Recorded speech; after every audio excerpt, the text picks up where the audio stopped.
ఇలా నిజాలుగా నిలుస్తూ ఉంటే నా కథలనే కవితలే పిలుస్తూ ఉంటే ఈ వరాలుగా ఉల్లాసమే కురుస్తూ ఉంటే పెదవికి చంప తగిలిన చోట పరవశమేదో తోడవుతుంటే పగలే అయినా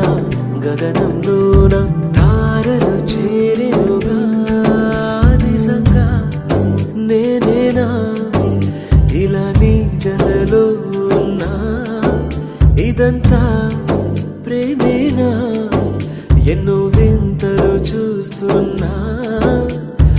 ఎదలో ఎవరో చేరి అన్ని చేస్తున్నారా వెనకే వెనకే